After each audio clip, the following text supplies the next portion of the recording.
Actually, COVID made a lot of changes for the pig business as far as I'm concerned, because it got us moved into data further, right? The pig business is a lot like baseball. We've got data everywhere. We can tell you every little thing that's going on. We just don't use it as much as we should.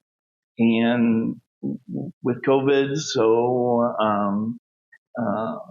we got pig flow. We've got several other programs that came out of that. And now what we're really working on is getting information into the hands of the barn workers, the caretakers, the managers in the barn in real time.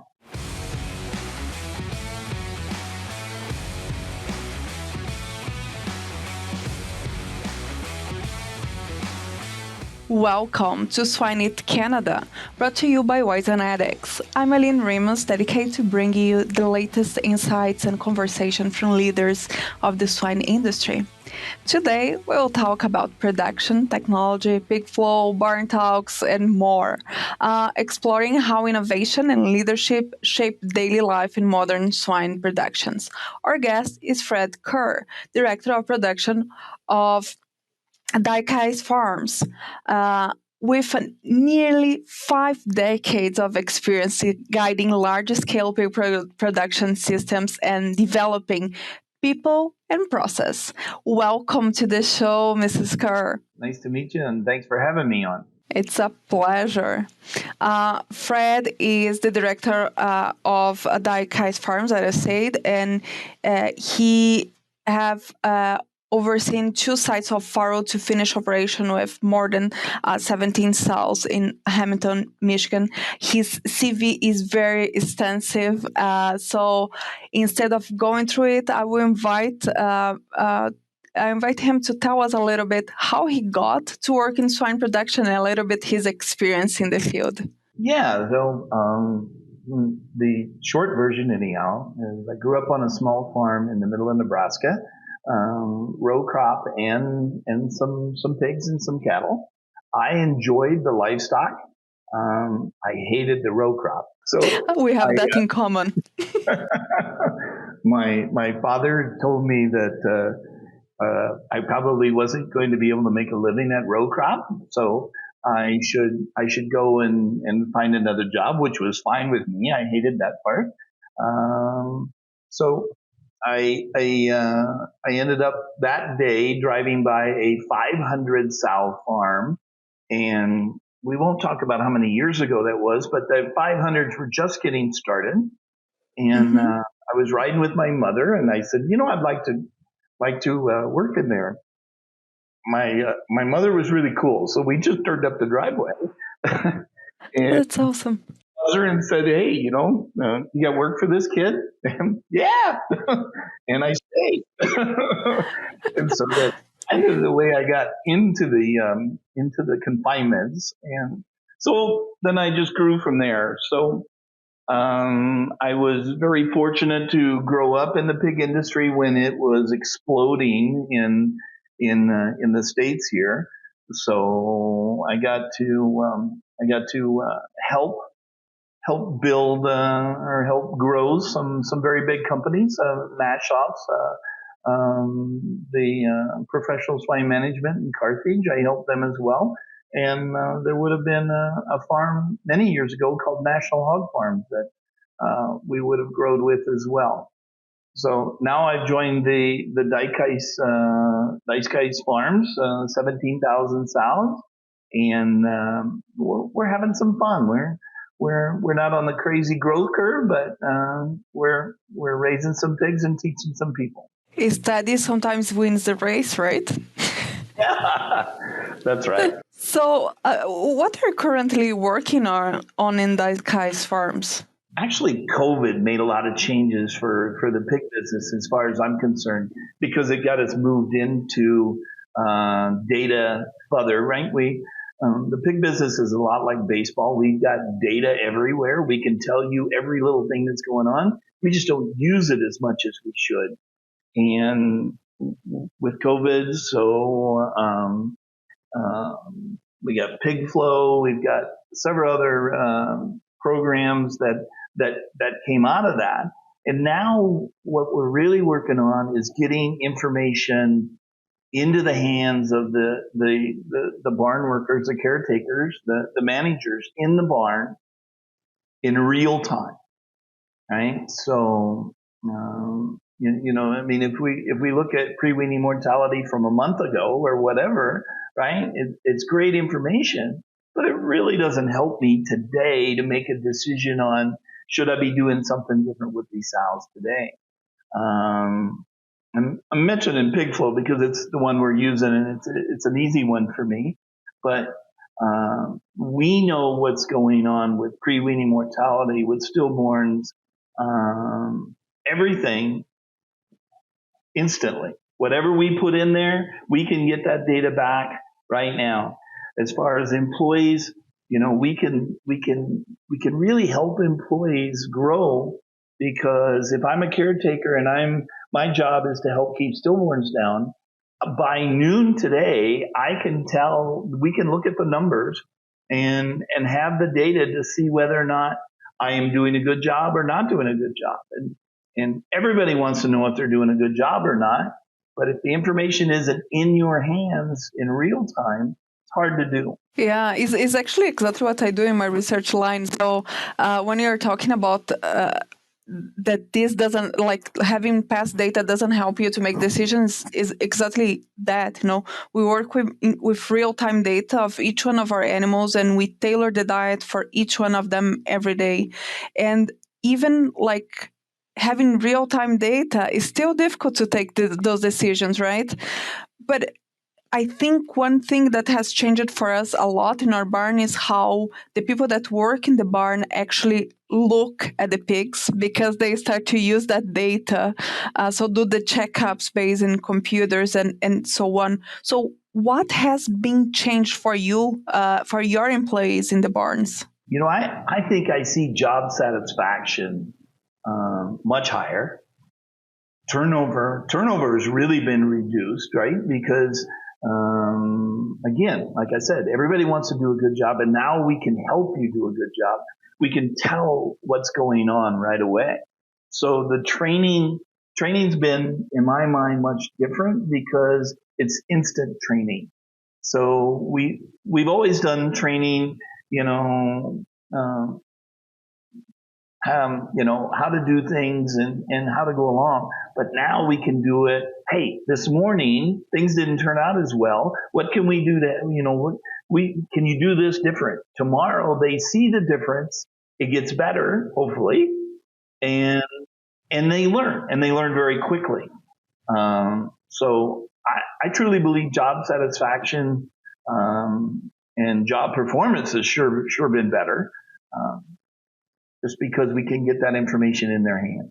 And how do you do the training of these new workers to adapt to this technology? Because you probably have a lot of data coming in real time. So it's not only that you're training them to do the day-to-day tasks, like it's not only boots, now it's bots too, right? You have two type of tools there in the farm. So how you're doing that training? Probably the easiest way to explain it is because we can get that information into their hands, we get it into the manager's hands, and he's kind of the leader, right? And so he's the one that's helping that training move forward quicker, because we spend a lot of energy teaching him, her, whoever, and we're teaching them how to communicate that information downstream.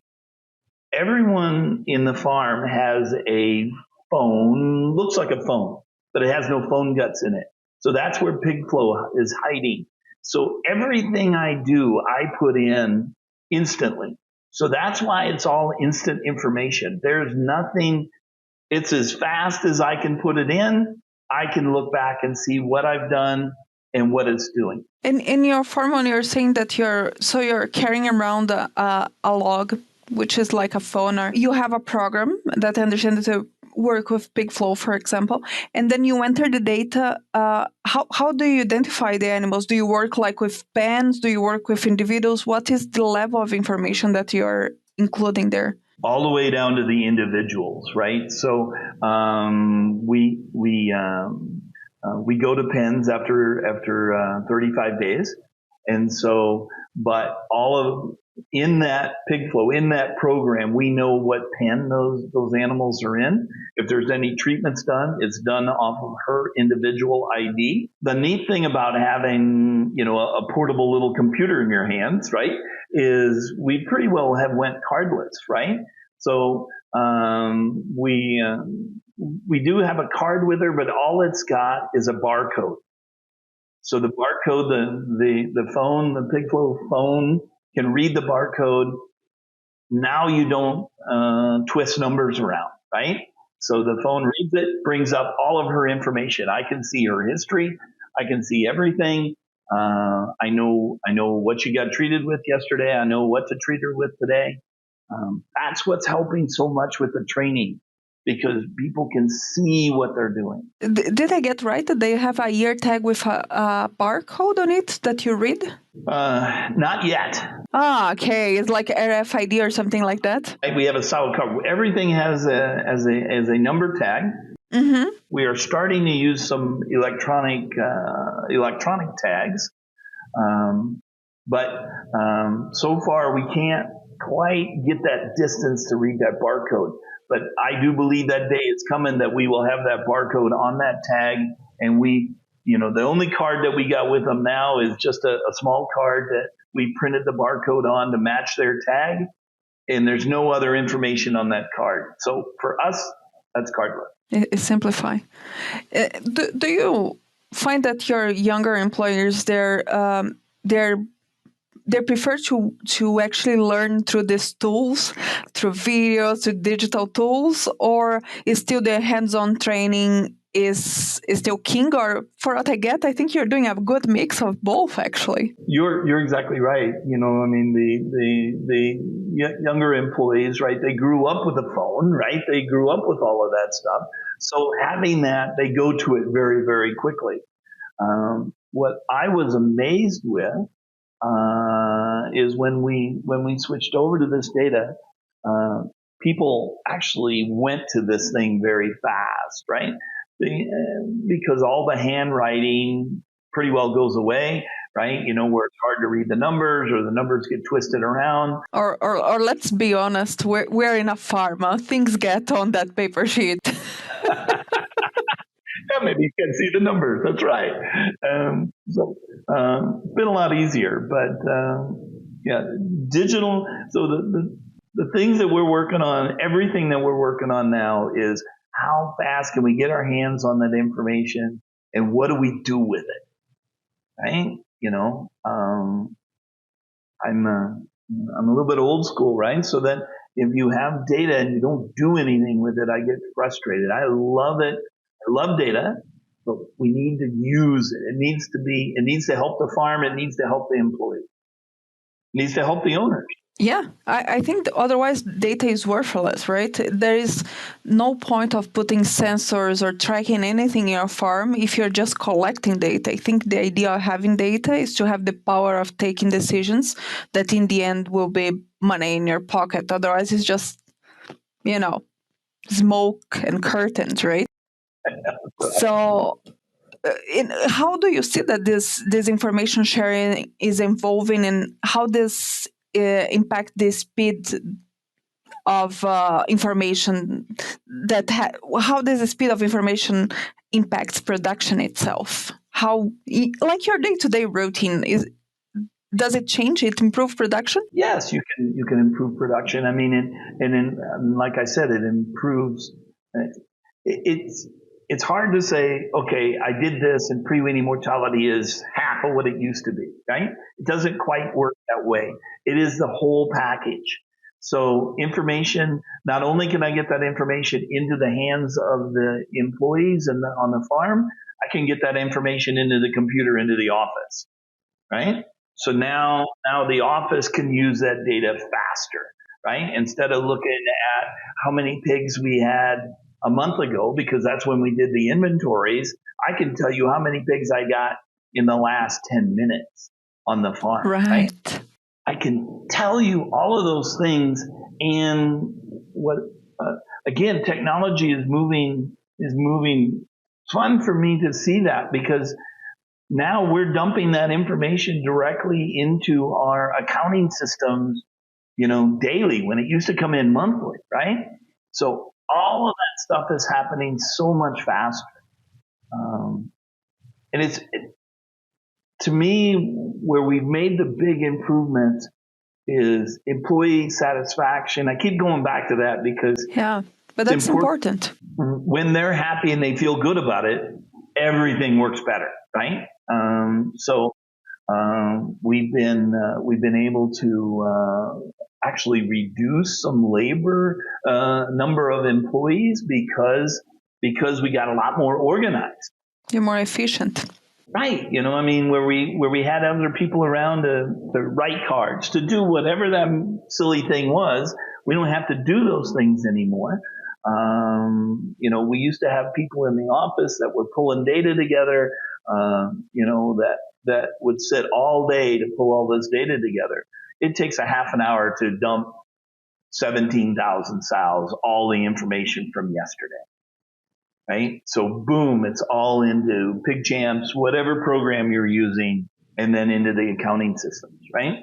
Right. And circulating back to that employee satisfaction, here in Canada, the data points that we rely a lot on temporary workers in our farms, right? And we have a high turnover of employees in the farm. Do you see that this type of tools, have you experienced something like that? And have you seen if this type of digital tools and like technology, what we'll probably will call precision livestock farming, have changed anything in this sense for you in your farms? Definitely has for us, right? And what I had a boss a long time ago that I went to him and I said, "Hey, they're turning over. I said, this is driving me crazy, and what are we going to do about it?" And he said, "I want you to get it in your mind. It's going to happen. They're going to turn over. What are you going to do about it?" So we went to training very fast, and that slowed us down some years ago. But when we come along with this digital stuff, where we can get the stuff in their hands so much faster, we can train these people to do that job much faster, and we can help them do it. And the turnover just slows down because people are saying, "Hey, I'm doing a good job. I can see I'm doing a good job." Or I'm not doing a good job, and somebody comes help.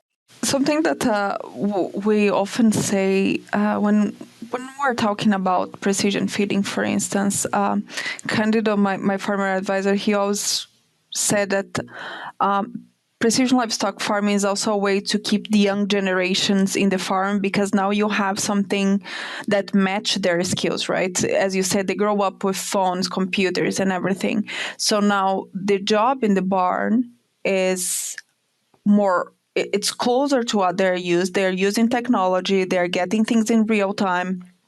They're being efficient. Do you see if this type of technologies are helping on weekends and vacations? Absolutely. And we have, it used to be that, weekends, everybody just kind of cried because somebody's going to be missing, right? It's going to be short, it's going to be long. That all, for us, knock on wood, for us has virtually went away, right? People, again, I keep going back to job satisfaction, right? They're comfortable with coming in. They're knowing what they're doing, and they seem to be happier with the job. Our weekend absenteeism has slowed down tremendously. Like I said before, right? You can't really put your finger on all the things that it's doing, because you have to look at the whole package. For me, it's unbelievable, because we usually say that automation does that, but it's rare to see, because it's still so new, right? As you say, since 2020, things really picked up. So now we start to see big farms like yours, and you say, okay, that's real. This is happening. And I think from our side in academia, we have to play that role in what you're saying, what we do with this data, how we can actually put this to work for the producers, how we make this to be return on investment. And I think we have a lot of work to do on that. But I want to hear from you if there is anything on those programs, because so far you told me all the amazing things, but when normally I present some of myself, they say, wow, these alerts, it's like each program is like so many alerts that I don't even have time to follow my pigs. How do you want me to follow those alerts? There is anything in that sense that you want to maybe send a message out there for people developing this type of technology that needs to be improved or needs to be simplified, or something that actually you see that works for your employees? Probably the thing to make sure everybody's working on is that we stay basic, right? That we don't try to get so fancy that people get all of those alerts and all of these things going on and not understanding them. They have to have knowledge behind them, and then we as leaders have to figure out the alerts, right? And I'm using your words there, but we have to get ahead of that. But the programs have to be efficient enough to be able to grab that information and give it to us in a usable form, not just alerts, right? I have seen some of those programs that have done nothing but that. Hey, I'm going to tell you something's wrong. I'm not going to tell you what it is, and you'll just go figure it out. Well, they don't stay in our system very long because somewhat unusable for us. And something that we always talking about, at least in our field, is like many of these alerts are developed for the average of the population, and then you have their 40,000, 140,000. Of course, they're going to deviate from the average. They're completely different one from another. So, as you say, you have to create first like individualized thing. You have to understand that one soil is completely different from another, and the alert has to be for that soil. And as you say, what is that is wrong? Just tell me, right? Don't make me guess. If it was to guess, I could just walk through the barn and guess, right? This is even not an educated guess then, So following on that, how does these platforms go from the office to the field? How do you make this to be reality? When we think about whatever program we have in the farm, right? So we have to be Wi-Fi, right? So that it has to have communication. So all of our barns have Wi-Fi all the way through them. We have internet all the way through them, so it's communicating. And it's actually not as complicated as you think it is, but you really know when the tool is working. Shut the Wi-Fi off. For us, it will take less than 5 minutes before I get a phone call saying, there's no Wi-Fi. We got to fix this. I need these things to run, right? And so you learn real quick what tools are working and what aren't, right? If you shut the Wi-Fi off and 2 days later they call you and say, this thing ain't working right, you probably have the wrong program. Right. If they don't notice fast enough, means that it's not right for what you're doing. And you have led production growth at multiple large systems. Do you approach new projects differently now than you did 20 years ago? Yes. Probably a lot more open-minded today than I was 20, 30 years ago. But because then, some of these things were tried 20, 30 years ago, but they were not user-friendly. And it wasn't their fault. It was just the way things were then. And we shied away from them very quickly, because it just didn't work well. So Today, I'd like to think I'm a lot more open-minded because I see things working much faster, much better. We here at Dykhuis, we get to do some things with the university on a couple of different universities. I have some friends that are in those universities that I know, and so I see some of the technology and the projects that are coming down the line. I think they're going to be fantastic, right? We're going to see cameras that are reading sow's body condition and telling the feed system what to feed that sow, right? Those things are coming. You have been nearly 50 years in this industry. What keeps the spark alive? Yeah, I like to see people grow. I like to see them move into new positions, right? When I look across the industry here in the States, I know a lot of people that are moved up long ways into some of these other big companies that I had the privilege of working beside. And I enjoy that. It's amazing to see the influence that you have over people's life. And I think cultivating those relationships for sure is the beauty in, I think, probably any profession, right? But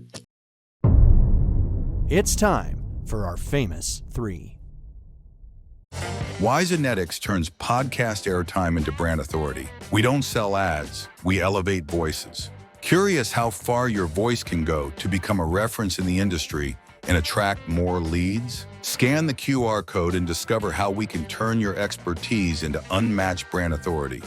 Let's transform expertise into influence, starting now. So we are approaching the end of our podcast. If you're at home, have questions, you can leave in the comments. We can invite Fred to be back with us to ask maybe more questions to him in a different podcast. Leave your comments for us. We'll like that. Give us a like. And we'll walk through the traditional three final questions of the podcast.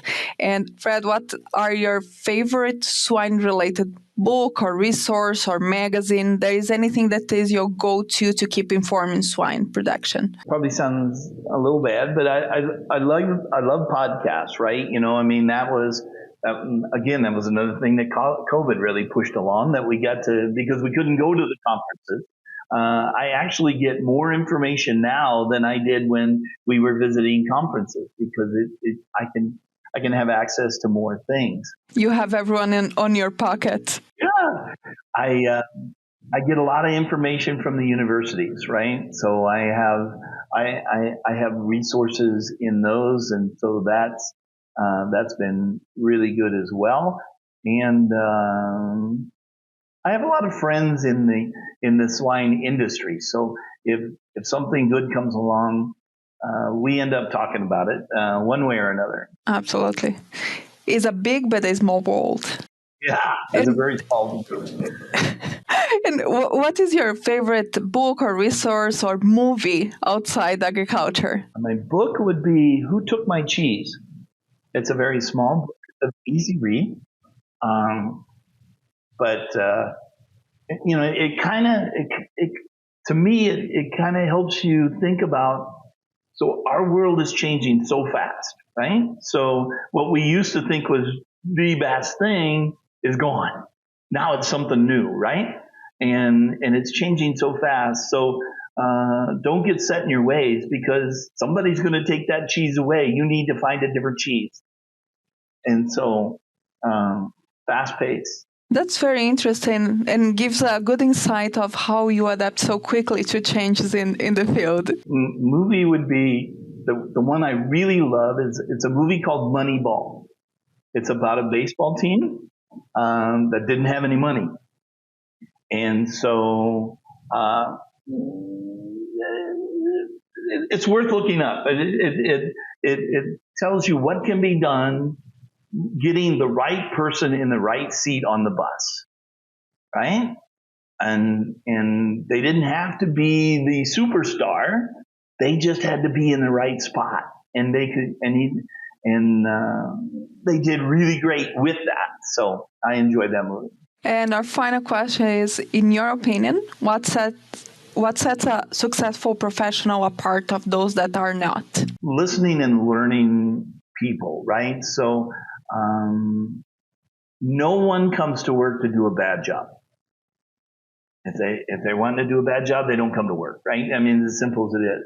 So if they're not doing a good job, then it's our job as leaders to spend some time with them, learn where we dropped the ball, we didn't train them correctly, or we absolutely have them in the wrong spot, right? I've seen people that, and I'll use the sow business because it's easy for me, but I've had people in a farrowing house that just couldn't do a very good job. And you move them to breeding, and holy cow, they smile every day and they do a fantastic job. So it's where they fit. That's very insightful. I appreciate you sharing that. I think it's amazing how you're right. As leaders, we have to take accountability, and it's amazing. Thank you. Fred, thank you so much for giving your time to us, to talking to us. I truly enjoyed learning from you today. Thank you. You're welcome. Have a great day. And that concludes another episode of the Swine Canada presented by Wise Genetics. Thank you for joining us today. Do not forget to subscribe to our podcast to stay updated on future episodes. If you enjoyed today's discussion, please leave us a review. Your feedback is very important to us. Until next time, this is Aline Remus signing off.